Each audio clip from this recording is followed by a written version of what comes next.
I'm going to talk about mainly this project, REACT, Research and Enterprise in Arts and Creative Technology. I'm going to be talking about the relationship between research in our worlds and the cultural industries.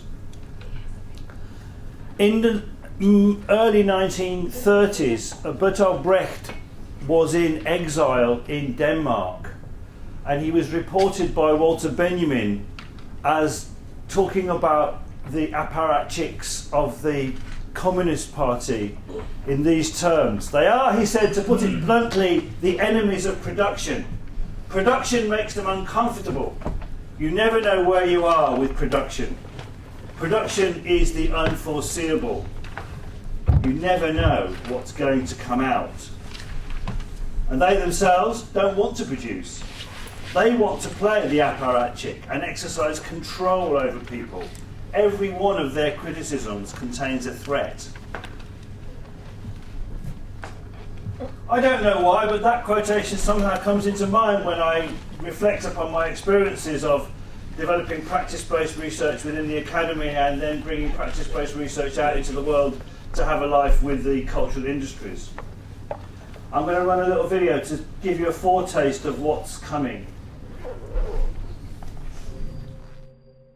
The Future Cemetery project here at Arnosvale Cemetery is really combining digital technologies with original creative story writing to bring stories to life in the cemetery. The Future Cemetery project is a collaboration between Calling the Shots, the University of Bath Centre for Death and Society and Arnosvale Cemetery.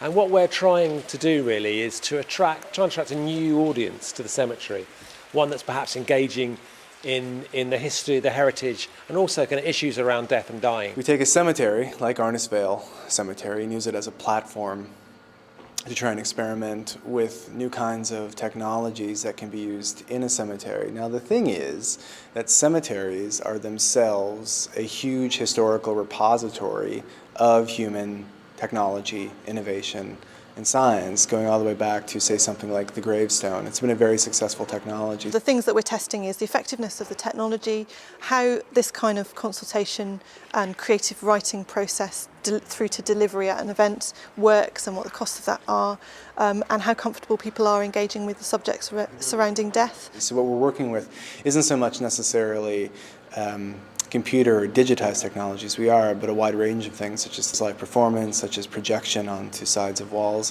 things that can work with the cemetery space. It was not built to accommodate one particular religion. It was founded by businessmen to be a thriving cemetery business. We started with something that people would associate with a space like this.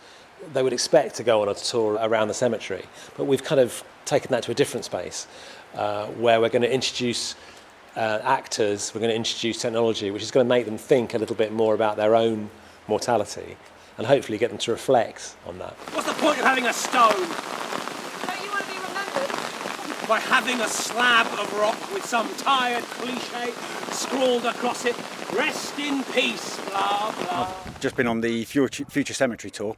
Fantastic experience, really well conceived, really well executed. Going into the crypt and seeing the guy there and like all the lights going out, I automatically grabbed my friend's hand. I don't know, I think I learnt a lot more about this place than I would have if there weren't any actors there. I like the light installations projecting actually onto the gravestones. I think that's a great idea, especially with the six-word epitaph idea in the first place when we first arrived and asked to do six-word epitaphs, and then to see that sort of joined up with a later light installation, it made me think about how gravestones in the future are going to come, because they've been the same for so many hundreds of years. Get to see a range of different people just writing their opinions of what they want people to see when they die. It's interesting. I am writing what Nina wanted me to write, which is I appreciate you being in a grave. The response we've had from people has been overwhelmingly positive. We're really excited about that. That maybe suggests that people are far more willing to engage with this subject matter and sensitivities around bereavement and remembrance, which is really exciting because that does show that cemeteries do have a future, they have a relevance to people. And I think it's really important because most people don't think about what's going to happen to them when they die or what's going to happen to their loved ones when they die until it happens. And then it's too late to say what is precious and what's important. I want a nice, simple epitaph. Wish you were here. I might just fade that down. I guess you've sort of got a bit of the idea of that. So in this talk I'm going to discuss some ways of building relationships between arts research in universities and creative industries. I'm really interested in thinking about how we can build systems that encourage greater understanding, better reflection and research dimensions for the creative industries, stronger impact in the world for academic research, and an enrichment of our teaching that produces more interesting, innovative future producers. Knowledge transfer and knowledge exchange have a kind of a history in UK higher education that derives from business incubator scheme models, but we find, I think, that when we come to work with the creative economy, for reasons that I'll come on to below, the dynamics are very different, and that the creative economy is predicated upon an excess of diversity, experimental hybridization driven by passion rather than perceived market value, and this passion and these dreams of creative fulfillment and personal expression are what underpins successful cultural industries. And in these conditions, I argue that rather than adopting that linear incubation model of development, idea development product, policy should be directed at supporting an environment that promotes diversity and experiment in order to sustain research that makes a difference to the creative economy. We just in the third quarter of React, and I'm going to talk about that in a lot more detail after a bit of background, but my remarks are really addressed at a developing picture, a picture that may not come into institutional focus for 5 to 10 years for you. So I want to stress at the beginning that my time horizon is 5 to 10 years out. So I'm asking you just to lift your eyes up a little bit from declining student numbers and REF and your immediate curriculum development problems, and think a little bit more of a vision into the future. So if we think about the productive relationships between universities and the world at large, we're more than likely to have in our minds some sort of fuzzy ideas about education and training for the knowledge economy, and on the other, a paradigm of research level relationships that centre on some white-coated scientists or engineers beavering away in an obscure lab, stumbling onto something that might make a difference to the world and bringing it out through the areas particularly of natural sciences, engineering, medicine and aerospace. At a somewhat higher level of resolution, if we think about it at all, our paradigm will probably hinge on the idea of the spin-out company. The spin-out company typically takes some intellectual property developed through academic research, which is then taken through a university-supported business development process, often in an incubator-like environment. And in this model, the generation and dissemination of knowledge is a pretty instrumental business, where knowledge only counts as such if it has a short-term use value in the world. The process depends on the idea from development to application to production is a fairly linear process. Once you've invented the exploitable IP, the route to market is clear. If your idea is any good and you can find a profitable niche. And this model has worked, especially in software and bioengineering contexts. And it's still a dominant model, as I was reminded recently in a conversation with one of my university's board of governors, who wanted to know why we didn't control more of the IP that he thought that I was involved in producing. Of course, when it comes to the creative economy, these kinds of linear routes to market are just not applicable. The political economy of creativity is based on risk management, hunches, gambles, talent, on the idea that we don't always know which one of our projects are going to become hits or become successful, on the idea that collaborating with our audiences and our users is a central part of the operation, on the notion that we all need a slate of projects at any one time, a slate that at its crudest is designed to create hits that will support the flops, but more interestingly, a slate that creates the diversity of cultural outcome generally thought appropriate to the civilized conditions of life. The difficulty of articulating these risk-laden processes within the dominant spin-out model is one of the reasons why we have rather patchy and underdeveloped methodologies of sustainable relationships with the creative economy.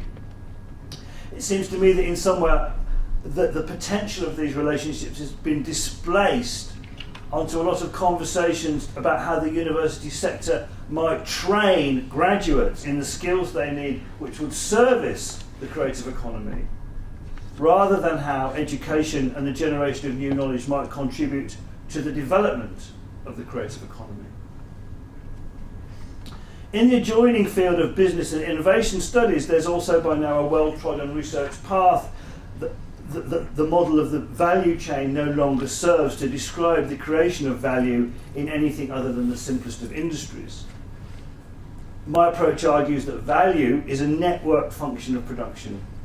Value in this reading is co-created by a variety of actors in this network, all of whom may be operating within different value systems. Value is not consumed at the point of purchase, but is co-created at that point. Innovation studies also recognise that the co-location of different disciplines is a necessary prerequisite for creating value constellations or ecosystems. These sorts of paradigms seem to have use in describing the way that enterprises maximise creativity and for analysing the way the world itself can work as a creative laboratory. In fact, we have all kinds of shadow histories of involvement with arts and humanities research and the world that never needed to be constructed as spin-out companies. And I think it's really important just to think about those shadow histories for a moment. One might think, for instance, of the relationship between art schools and the world of fine art. The art school which massively subsidised fine art practice for most of the 20th century by offering teaching employment to thousands of painters, sculptors and designers. Art history academics have had long relationships with the sale room, working on conservation and provenance to support the preservation and evaluation of fine art. Literary and theatre studies have established the authorised versions of countless books and plays, advised on staging and design, and recovered the authentic experience of cultural history and made it manifest in projects like The Globe. Museums and heritage TV shows like Time Team depend on the expertise of legions of archaeologists and historians. Film scholars have been able to contribute to the preservation and elucidation of the nation's film archives and cinema history. Universities like Stirling, Westminster, London School of Economics have had long relationships with people like the BBC and Ofcom and the regulatory bodies that preceded it in terms of thinking about how social science research can be applied to regulation and policy. So there are lots and lots of actual histories of engagement which have become which are sort of taken for granted part of the national commerce between the state and the university, but somehow have slipped out of the picture in this new accounting of knowledge in our world. In media studies, of course, we've had a rather inimical set of relationships between the university and our associated industries, which actually this 2 days has really helped me to understand has changed in ways that, frankly, I haven't quite got on board with, because I haven't been to an event like this for 3 or 4 years.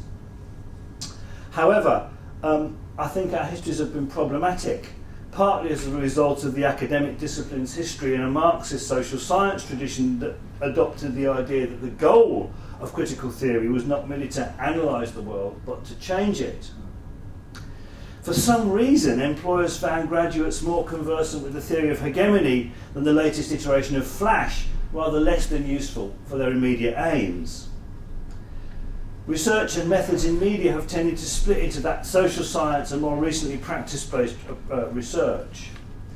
Social science research in our discipline has been used with around ideas about audiences, users, identity, class and community, has been used to deliver much finer-grained accounts than the usual barb ratings of audience behaviours. And as we move into the kinds of co-creative worlds that Paul Lewis was talking about this morning, actually those parts of our discipline, as we've seen in some of the presentations in this conference, have got an enormous amount to offer. Practice-based research in the arts in universities has had a more problematic genesis. The introduction of research auditing in the 1990s excluded the work of media practitioners, journalists, filmmakers, performers and artists.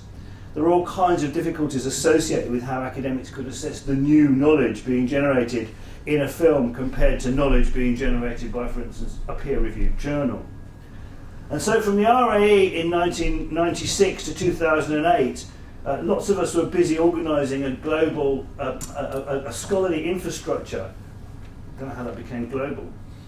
A scholarly infrastructure in order to make our practice-based research count on the panels of communication studies, performance, film, music, art and design and so on. While we were busy doing that, in another part of the forest, the world was changing around us, and the way the world was changing around us was it got digital, and the creative economy became a powerhouse of UK PLC. In my view, Web 2.0 and pervasive media are the things that interest me about digital. And I think Web 2.0, in terms of its impact on education, is really fascinating. What's it doing to the status of knowledge and the institutions within which knowledge circulates? What's it doing to the dynamics of collaboration, participation, and how is the wisdom of the crowd being brought to bear upon educational and research processes when it can be an equally effective method for problem solving than the cloistered lab or library?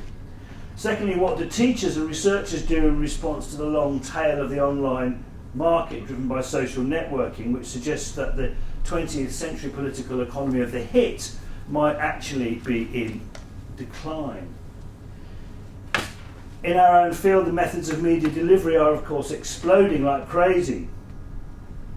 Entertainment media have usually had control of their context. Theatre, cinema, and even television in its first 50 years assumed certain usually erroneous things about their audiences. The 20th century's dominant way of delivering content has been that the context of the viewer is known. You'll be sitting in a seat, more or less silently, quite probably in the dark, attending to the experience as it unfolds. However, in the age of pervasive media, the user is not in the theatre or the sitting room. The user is out in the world, moving in and out of buildings, following a route, making a journey. Their sensorium open to a whole wide range of stimuli competing for our attention. To successfully create a meaningful experience, the producer is required to design work that can respond fluidly to a constantly shifting context defined by people's actions and behaviours. Pervasive media exploit these new conjunctions of sensors and actuators derived from the field of ubiquitous computing, using the contextual triggers of light, location, speed, sound, to transmit media in data packages, often delivered in one small device like a tablet, mobile, laptop and so on. Working to produce creative goods or services in these contexts requires the kinds of deep interdisciplinarity that we've already heard of, I think, over the last couple of days. Set designers, journalists, 3D modelers are combining with engineers, software, writers, product designers. Very importantly, I think the material object is going to become part of our world in interesting new ways in the near future as Internet of Things begin to develop and objects begin to be smart and talk to one another and transmit messages between one another. So we're going to be working a lot more with product designers than perhaps we have in the past. The ethos and the dynamics of these newly necessary interdisciplinary teams, I think, are derived from software and the games industries, not the TV studio or the newsroom. Agility, iteration, making and craftivism are the kinds of qualities that are brought to these teams and necessary for these teams to work. The challenge is to produce, I think, a different kind of technicity, by which I mean our technological identity. A technicity that is able to challenge, mash up, disrupt, invent and reimagine rather than reproduce 20th century craft divisions. It's a technicity that has more in common with the hacker than the auteur. The other thing that's going on while we've been trying to work out this is the elevation of the creative industries to economic driver. Just a little quote from Creative Britain in 2008. It argued at that point that we were worth 7.3% of GDP, by the way. That figure goes up and down according to who's in the DCMS or who's in biz and who's got the upper hand, but we're somewhere between 6 and 8%, I think, at the moment. It offered a vision of Britain. Britain. This is This is quite amazing, actually. You have to listen to this. Of a Britain in 10 years' time where the local economies in our biggest cities are driven by creativity, where there is a much expanded range of creative job opportunities in every region with clear routes into creative careers from local schools and colleges, where every young person believes they have a real choice to use their talents in a creative capacity, a vision of creativity as the engine of economic growth for towns, cities and regions, a vision of dynamic, innovative, successful creative businesses providing prosperity and fulfilling job opportunities right across the country. Excuse me.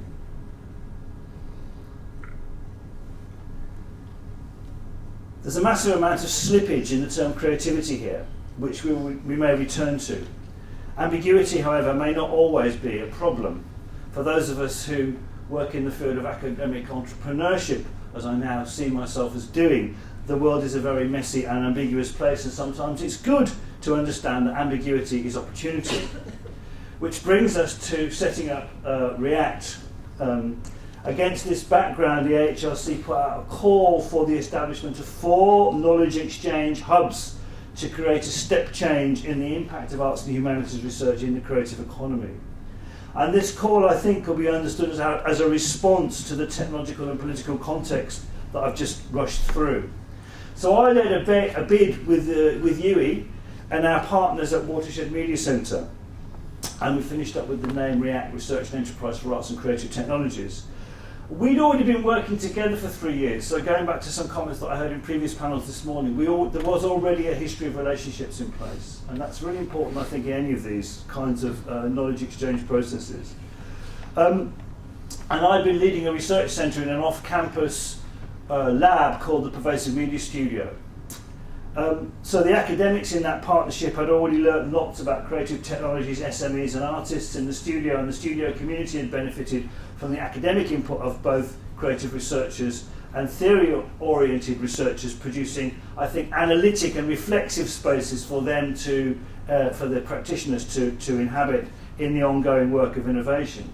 I mean, I think one of the things that you very quickly learn when you're in this space is if you're in innovation, you're really interested in the next thing. You don't want to do what you were doing last year. You don't particularly necessarily want to think too much. You want to iterate. You want to make things. You want to make new things. And what we've been able to bring to that is a space where people can think about that a bit more and reflect and do very basic kinds of feedback, language, workshops with people that give them a thinking space, set up conversational spaces, set up collaborative learning spaces and share knowledge. And a lot of it's to do with actually getting them to slow down and getting us to speed up, which I'll come back to. So we finished up with, we made something called the Pervasive Media Cookbook, which is online if you want to go and look at it. As part of that relationship, one of our outputs was an online cookbook called the Pervasive Media Cookbook, which is a kind of case study based guide. So we brought in Bristol, University Bath, University Exeter and Cardiff into what became a successful bid. React is essentially a culture change project. At the end of the 4 years, my goal is that academics who are thinking of a research outcome will not only think about publishing in a peer-reviewed journal, but might also be enabled to pick up the phone to a creative economy producer and talk about a film, television programme, app, installation or immersive experience that uses as yet unknown forms of delivery. And I hope that creative SMEs throughout the South West and South Wales, which is our kind of operating region, will know researchers in the universities that they can contact when they're planning their work, people with particular approaches, knowledges and expertise. So React aims to enable arts and humanities research as a whole, not just media practice, to have an impact on the world at large. Impact that could be understood in a variety of ways. Now this all sounds pretty straightforward at one level. We're going to just build a network of relationships and people are going to get on and they're going to know each other, they're going to make some work together. Lovely. But actually it's been very, very, very difficult to get that culture change operating. It's a system for building relationships, a way of creating a network that will change usual working patterns by creating a series of spaces for new encounters and interactions to occur. The focus is really on brokering new relationships, which will be built around the production of prototypes for innovative media delivery. So the example you just saw was a heritage partner from Oh, our first theme was heritage, by the way. Our first call for projects was in the area of heritage, because we actually thought that would be really easy, low-hanging fruit for arts and humanities researchers to get their heads around. We knew that we'd get literary historians, and we knew we'd get archaeologists and historians and all sorts of different people who had an interest in heritage in terms of thinking about how they might see themselves entering into the creative economy. So that was a partnership between the Centre for Death Studies at Bath University, an amazing cemetery in Bristol which has there's lots of education and is beginning to do tourism work and heritage work, and a production company called Calling the Shots in Bristol. So it's a three-way partnership between an academic, a production company and a heritage site. And actually, in that case, you know, they want to go on and work together more. They want to bring the production company back into the cemetery. They want to set up an institute for cemetery studies. The university wants to set up an institute for cemetery studies in the cemetery there. So all sorts of things are coming out of that project in terms of the relationships and the ongoing nature of those collaborations. So academics from any one of our partner universities can apply for one of our 4 funding streams, and they must apply with a creative economy partner who can demonstrate that the project will create new value for them. So the business has got to have a research interest in this. It can't just be, I'm doing some servicing work for the university. It has to have, they have to be able to show us that they're going to find some new business or some new way of doing things or some new service or some new process through working with us. And our primary method for delivering these goals is something called the Sandbox, which is developed by iShed, which is a subsidiary of Watershed, which we've been working with. The Sandbox method takes creative teams and puts them through a staged 3-month production process, which emphasises shared learning and collaboration. And that the whole process that we've established isn't managed by academics, it's managed by producers. We've actually employed producers, in fact we've subcontracted in an interesting little bracket. We've subcontracted a lot of the production process to iShed because we didn't think the university systems will be able to deal with the kind of fast money and agility that actually production needs. So we've subcontracted to iShed some of that work, and they've employed 2 producers who manage this. So it's not run by academics, it's managed by people called creative producers. I feel quite pleased about that, actually having an academic project that's run by some people called creative producers. And the participants are required to post weekly blog updates as a condition of funding. They get lots of advice on PR, they get lots of advice on IP, they get mentored, they get business development partners and so on. Here's what some of them had to say about the Sandbox process itself.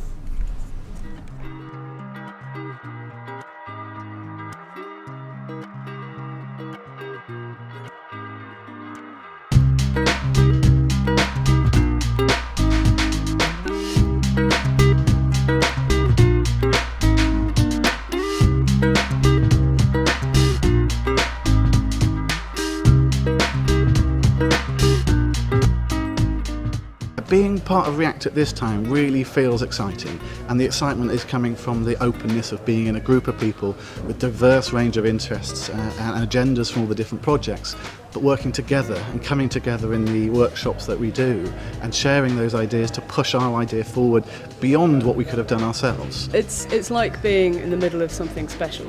You can feel lots of ideas kind of bubbling together in a kind of mixing jar of wonderful things that are fermenting and taking shape. This is a chance to do collaborative work outside of my normal networks of academics, to work with creative industry individuals, and that's exciting as well as challenging. It's bringing together a whole load of creative partners to play with some ideas, bounce ideas around and create new and wonderful things from it. I think it's unique because it forces you to think about things in different ways. Being in React is a creative, fantastic process, and really what it's been for me is just an opportunity to work with people I wouldn't work with otherwise. It's scary but fun.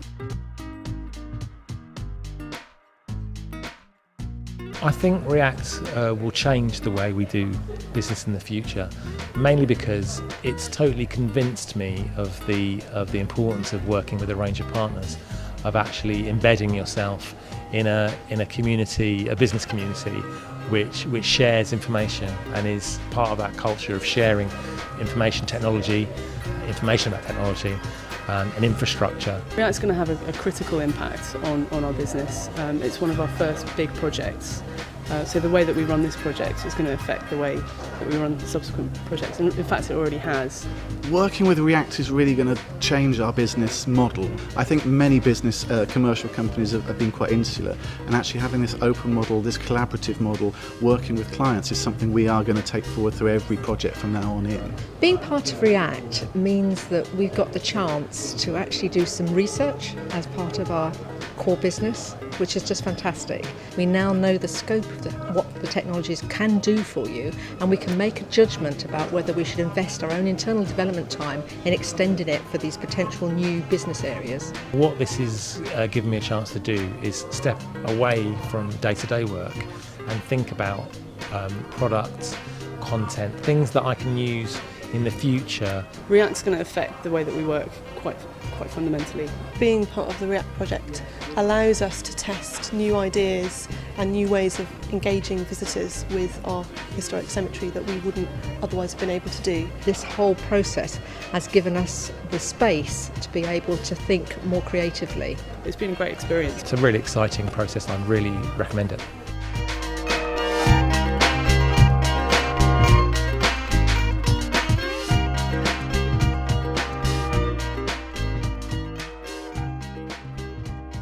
Working on React has made me think harder about audience and the potential audience, and also I think the potential media for communicating the past. So a bigger audience of who to communicate the past to and different ways of doing it.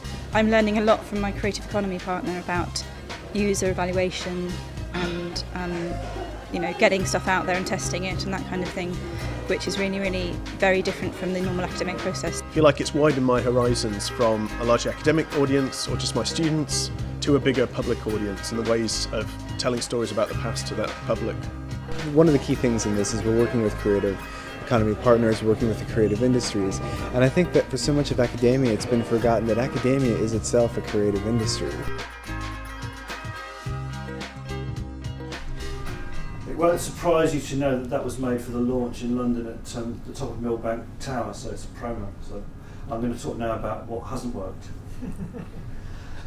We're planning to do, just a bit more information, 40 Sandbox projects and about another 40 projects from different funding streams.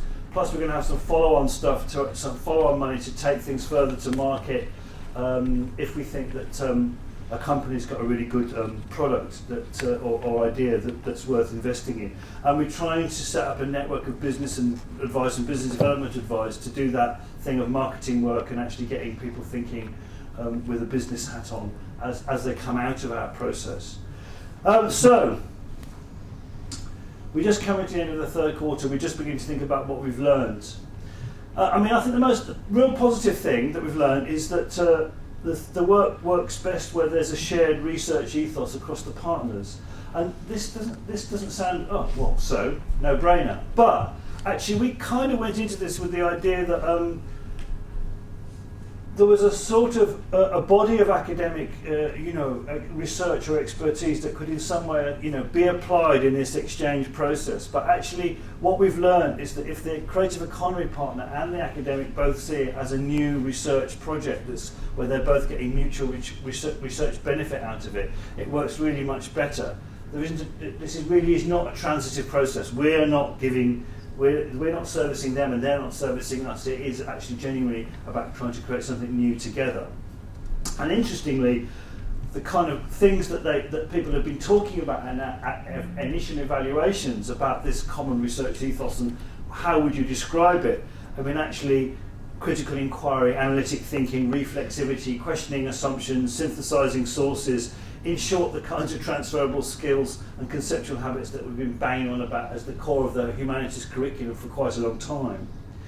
A second major learning has been that this process of collaboration, open learning and cross-disciplinary working is a positive for all partners. The actual process itself, as you can tell from what people were saying in there, academics saying, I want to work more like this, I want to be more collaborative, creative economy partners, business partners saying, we really improve our work and our productivity and so on by actually being being open, by sharing our initial ideas, by not being worried about who's going to steal our IP and all those kinds of things, and actually having that kind of open innovation method. However, there are also some major challenges which we have yet to address. I think the first is the mismatch between the creative economy, the world of innovation, and the world of the academy.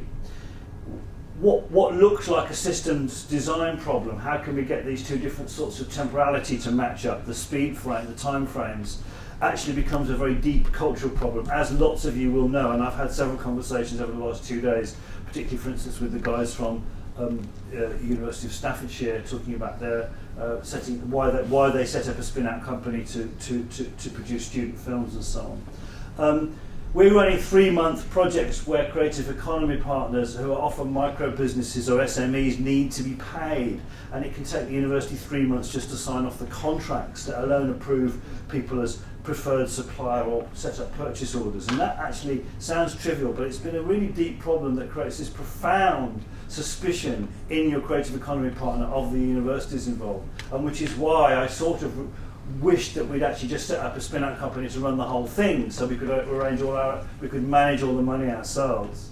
We did, as I said earlier, make a distinction between fast money and slow money, but the slow money is really slow.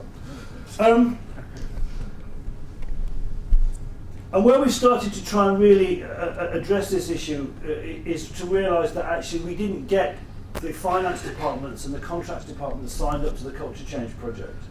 We got the people at the front end of thinking about it, but we didn't go to the backroom staff and say, look, you know, who wants to come on this journey with us, and what would we need to do to make it work? And that was an error which we're now trying to address. In fact, there was a big contracts meeting yesterday that I wasn't at because I was here, and I think there's also a certain amount of suspicion from the role of creative economy partners in amongst their academic colleagues, because you know this is money that's coming from research councils. It's meant to be for academics to do research. So there's a lot of traditional academics. We're working with historians, literary scholars, archaeologists, classicists, musicians, people like that, who actually are going, why are you spending the money that could be spent on my monograph and giving it to a business? The research councils themselves are very frightened about what money we can actually give to creative economy partners. They've issued us with instructions about what the limits are and what the range is, and you know, and so on. So they're because constitutionally they shouldn't be spending. They are by their charter not supposed to be giving money to business. So there's all sorts of kind of mutual, deep cultural and contractual suspicions in these two worlds that we're trying to get to work together. I think the second thing is also the second difficulty has also been to do with these different understandings of creativity that I referred to earlier on. You know, I talked about the massive slippage in that long quotation about creative regions. There's this kind of all this overdetermined expectation of the idea of creativity from the human-animal version of we are playful, creative creatures through to if we do not become a creative nation, we're going to slip behind the BRIC countries, and that's it. And that's why there's so much pressure on it right now in terms of thinking about the rhetoric of the state around the notion of creativity. What we've discovered very quickly is that over our region, there's all sorts of different, even at a local state level, understandings of what creativity means. Creativity means social inclusion. Creativity means urban regeneration. Creativity means down south through Devon and Cornwall, something very different to what it means in South Wales, trust me. And down there it has to do with, there's a massive network of craft-based workers, of artists and writers who are doing all kinds of things and who are globally connected, but they're not talking to each other. So we have these very different characteristics of creative economy, which we're trying to operate together from a place, actually Bristol, which defines itself as being really an orthodox creative economy is competitive advantage situation as a city. So we're trying to mesh those things, and that's causing us some real wrinkles and difficulties. And the third major difficulty I think we've had has been around the issue of how you commission in this world. In the academic world, peer review is the mark of quality. Yeah, we decide what's good and what's bad by a process of peer review. But as I remarked earlier, in the creative economy, we invest on the basis of hunches. In talent, it's a risk. We don't always know which of the projects are going to succeed. Peer review, on the other hand, is the usual method for establishing quality in the academy. So somewhere in between are the scoring methods used to spend public money in organisations like the Arts Council or the Technology Strategy Board, that you put in a bid there, they get scored against criteria and so on. And so that's somewhere between peer review and commissioning. Usually, actually, the scores go back to someone who has the commissioning power, who makes the final call as a small group of individuals, or as one individual frequently. So peer review, the AHRC insisted that we peer review all of our bids and applications. And this has the effect of really constraining your judgment as a producer. A producer's judgment is part of the way that we operate, it's part of our identity, it's part of what we do as a producer. Additionally, we need to be able to be strategic with our investments. We need to be able to see, well, you know what, that idea is really not ready, but here's 10k to get you going something. You do that now and come back in 6 months' time. We need to be able to do that. We can't do that because everything's got to go through this really cumbersome peer review process where all the university partners get to have a say. So there's a trust building process in all of that, and there's a tension between that sense of agility that you need to be a producer and that academic quality issue that you get into when you're thinking about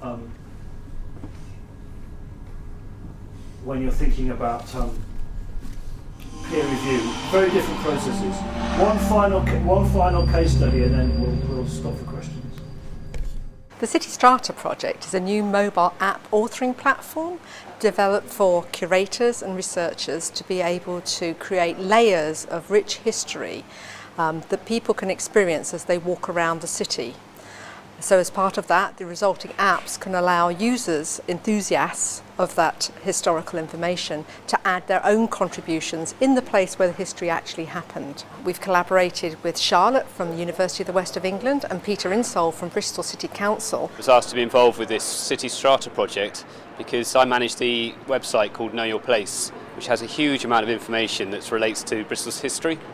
And the City Strata project seemed to be a really good way of actually getting that information out to a wider audience. We just see it's like raising the awareness and understanding of Bristol's valuable history. So with this project we've prototyped the cine mapping layer, which is great to have an historical layer about historic cinemas. The aim for the cine mapping app is that it's a really immersive, experiential way of learning about the history and geography of where these cinemas used to be and what they used to be like. It's had a really amazing cinema going history. At the height of cinema, there are probably 30 cinemas operating in Bristol at the same time.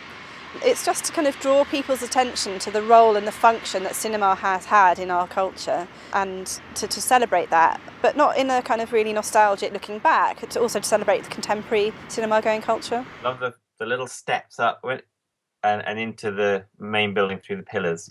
And they always used to have really nice cardboard cutouts to go along with the films. So the interface of the cine mapping app is really trying to get towards a much more experiential, much more tactile way of looking at the app. We didn't want people to be spending too much time tapping, looking at the app and moving their attention away from the sites that we're actually trying to draw people's attention to and the history that they're listening to and experiencing.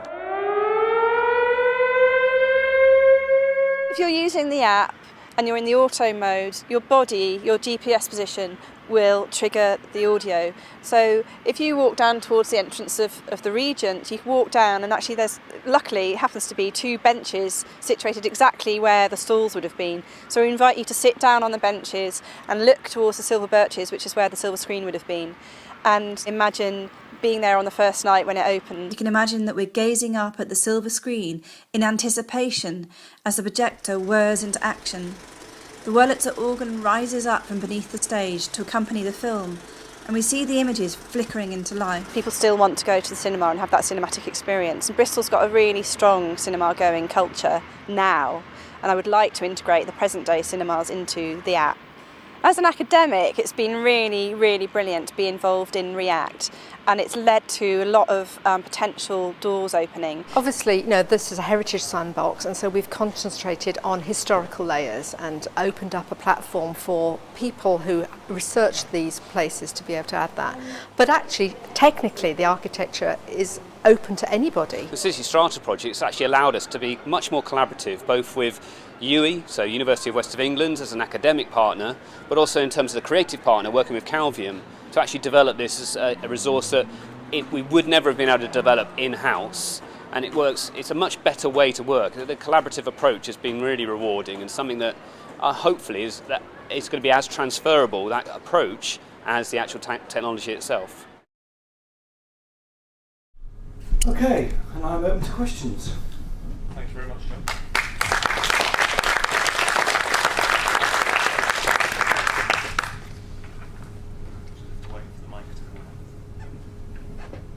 And we're on. Okay, do we have any questions for Jon?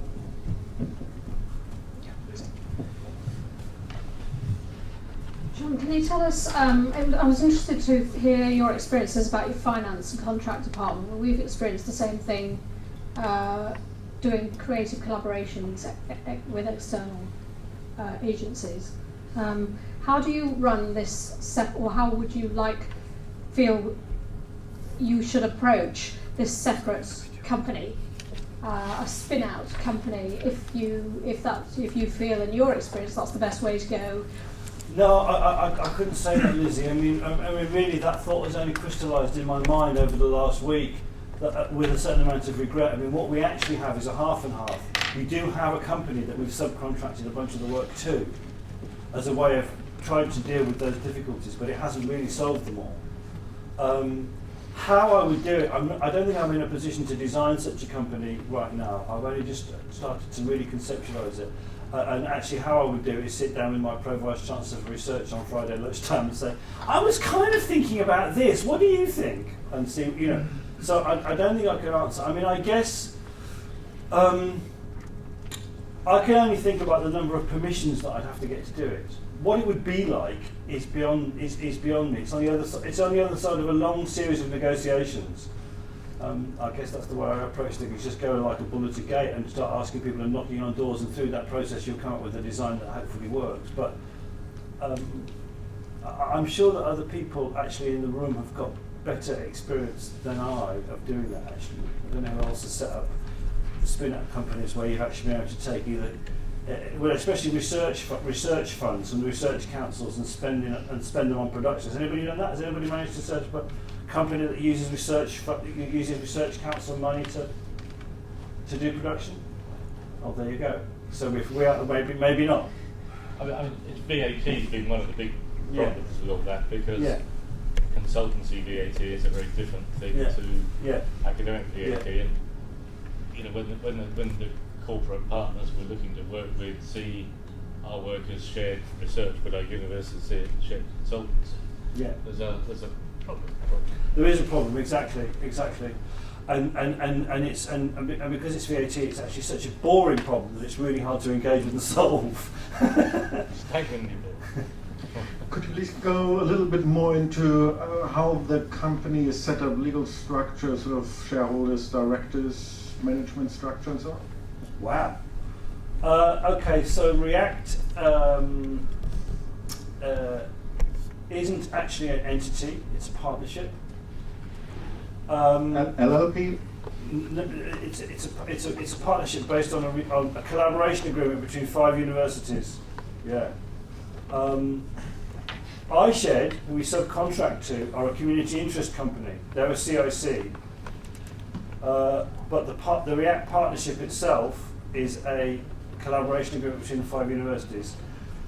The money goes to UWE, and then UWE gives money to people depending on how when they bid for projects. So academics from all the universities bid for the project, which goes in 50 grand lumps, and that money goes from UWE to the university to the partner university, and then they spend it as they would with a research code as they would normally.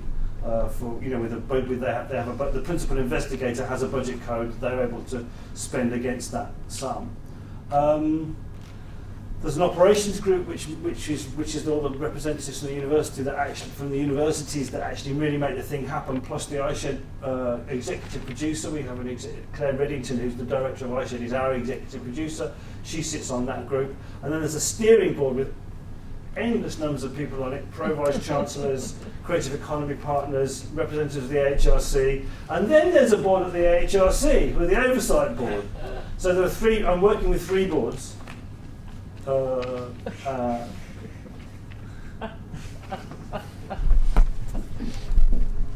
just to remind us. We're very agile, though. Who you are and where you're from.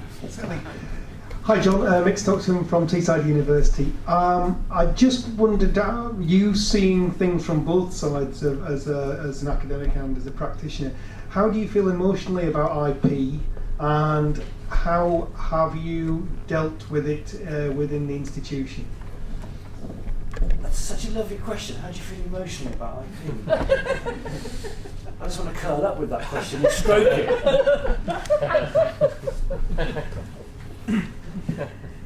I'm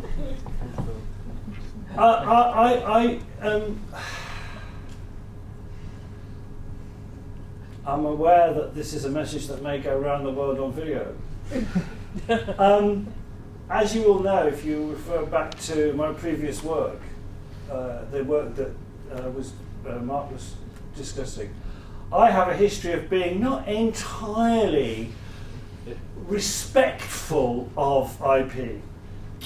And my natural inclination, my emotional inclination is to share. My natural inclination is that sharing makes better work. My experience has been that the more people are worried about IP at the beginning of a project, the more constipated, constrained, and difficult they will be to work with. My experience has been that actually you need to create a real atmosphere of trust. That somebody in the room is not going to go off and take your idea, and if you do, if they do, you've got some recourse. So you need to be up front and say, okay, we're actually in an open IP framework here. You can say anything and nobody here will take it away. Do we all feel that? Is that okay? We all respect one another's, IP. Now, so that's my emotional response to that. In terms of thinking about the institutional arrangements, what we've tried to do is to persuade the universities to give the IP to the companies. We've really worked hard. Now, they wouldn't all sign up to that as a headline. We said this is what we want to do, and then individual universities are making slightly different deals, but the general direction of travel is the IP should rest with the company. We don't think that universities are terrifically good places for the exploitation of IT and innovative digital media. I don't know whether you could. I'd be really happy if somebody wanted to say, no, our university's been doing it. We've made £250,000 in the last 6 months out of this thing that some media and creative people made. I know it happens in software and in the software industries, but when it comes to the kinds of dynamics of creativity that I've been talking about before, I don't think universities are necessarily the best people to exploit that. What we are trying to do, though, is to set up a system where academics can go on that journey of exploitation with the company. So actually the academic can go on the journey to market with the company or to further product development, so that actually they can come back into their research and back into the classroom with a bit better understanding about what it means to be that 25-year-old graduate with a smart idea trying to get to market in 3 years' time, So that actually we are trying to include the academic in that process. Does anybody have good experiences of creative technology IP being exploited by universities? Come on, tell me. Yeah, that's certainly something that underpins that is officially what we call it. I think in terms of, we say at the beginning we work within that framework, and that's but the universities, as I say, they wouldn't in principle sign up contractually to that. They said they wanted to have the final say-so in each instance as to whether or not they wanted to hold it or give it. So we then put our producers into that negotiation and say, no, you really want to give it to the company, if we think that's the best place for it to be. There's another question about what constitutes IP. I've heard IP talked about a lot here in a way that I rarely hear it talked about elsewhere these days. I think actually a lot of the time I'm hearing IP discussed here, actually you're talking about copyright. and not IP. I mean, I get told a lot of the time that IP really is writing new code. Really, the only IP that exists is new code. And actually putting together existing bits of code in interesting ways isn't IP. It might produce a copyrightable experience or artifact, but it's not actually doesn't actually constitute original IP. So I think that's another conversation. This is our last question, if you could say. John Parman from Birmingham City University. Are you competing with knowledge transfer partnerships? Do you think that this is going to replace KTPs within the 5 universities? I don't think it'll replace anything. I hope it grows maybe some slightly different ways of doing things. I think we've tried to make entry into the knowledge exchange process easier than it was with those schemes. Where actually, if you're talking about artists, creatives, micro businesses, I've never been able to find one that could afford to do one of those, of the people that I actually want to work with. It might say more about my choice of friends than the validity of the scheme. But you know, so I don't think it'll replace them, but I think it will offer lower barriers to entry for creatives to be involved with university research. Yeah, I think the other thing, just to sort of finish up on saying, is that actually, because of who we are as a community, we have fairly well embedded senses of our relationship with our creative economy and industrial contexts, which have been improving steadily over a long period of time. I'm working with historians, as I said before, and philosophers and archaeologists. And I'm just moving. The next call is in books and print. We're just kicking off a set of applications around books and print. And after that, we'll be thinking about interactive documentary and future factual. And after that, we'll be thinking about the Internet of Things and objects. So we're calling in all sorts of different disciplinary constituencies and trying to get them involved in the hope that enough of these relationships will stick and be lasting to change the way those universities work in that region. There are 3 other hubs, one in London, one in Dundee, and one at the University of Lancaster, which is based around the northwest. They're all running very, very differently. They've all got very different sorts of ways of going about what they're doing. And if you're interested, you could follow those up, check them out. Lancaster, I know, Creative Exchange, has set up a system. Put out a call for all creative academics to pitch in and say, do you want to play? Do you want to come and be in a team? We're going to be developing bins. We've got money to give away, and they're all funded to the level of 4.8 million by the HRC. Plus, then there's other. They're also all bringing in other money, especially the London one.